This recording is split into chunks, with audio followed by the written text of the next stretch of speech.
एक तरफ दुनिया है जो खाद की महंगाई और बढ़ती लागत से जूझ रही है, तो दूसरी तरफ अमेरिका में एक ऐसी नई फसल की एंट्री हो रही है जो किसानों की आमदनी बढ़ाने के साथ साथ बायोफ्यूल और तिलहन बाजार का पूरा गणित बदल सकती है।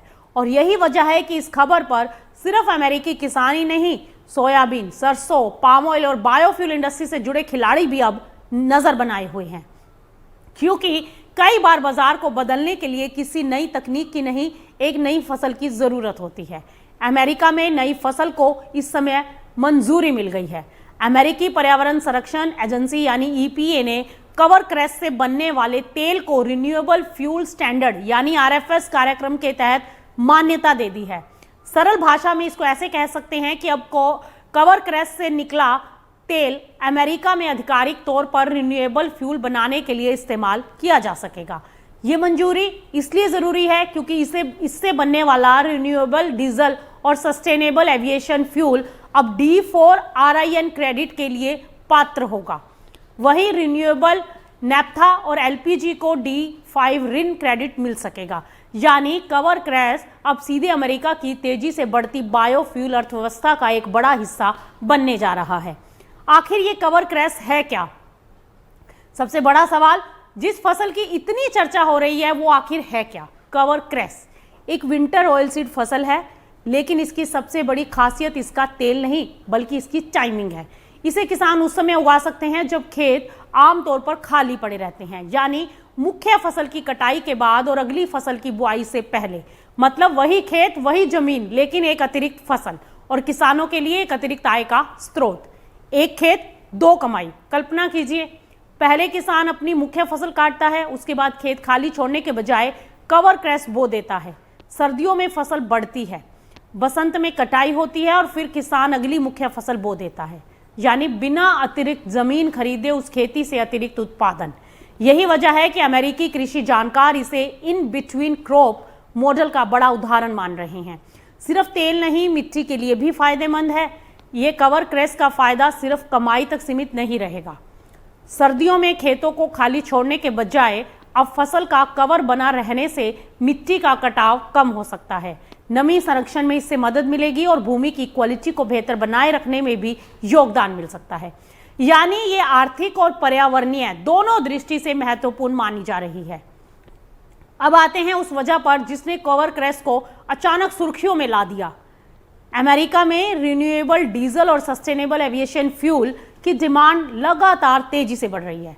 अभी तक इस डिमांड को पूरा करने के लिए मुख्य रूप से सोयाबीन तेल, सरसों का तेल और अन्य वनस्पति तेलों का इस्तेमाल किया जाता रहा, लेकिन मांग इतनी तेजी से बढ़ गई कि इंडस्ट्री को नए फीड स्टॉक की तलाश होने लगी और कवर क्रैश उसी तलाश का जवाब बनकर सामने आ गया।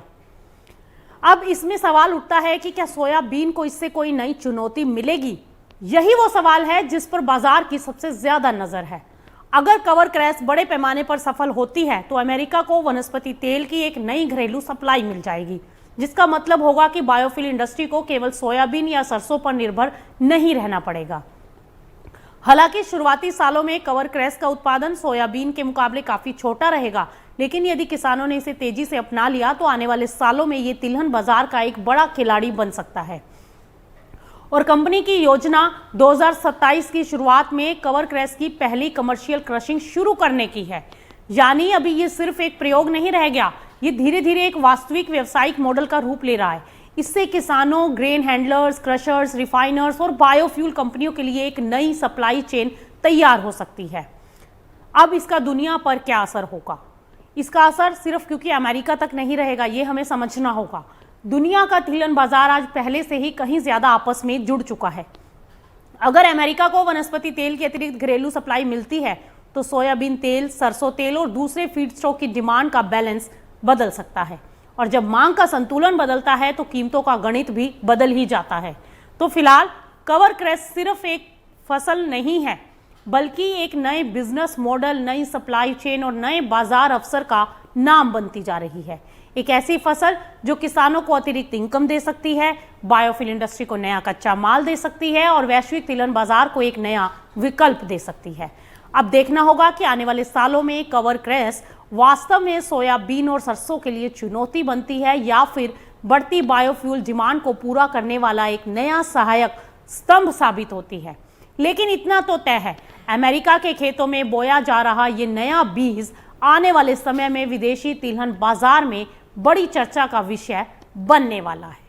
तो आज के अनाज अड्डा अपडेट में इतना ही, और इसी तरह से लगातार इस तरीके की खबरें जानने के लिए आप बने रहिए मार्केट टाइम्स टीवी के साथ, क्योंकि खबरों का सिलसिला यूं ही जारी है।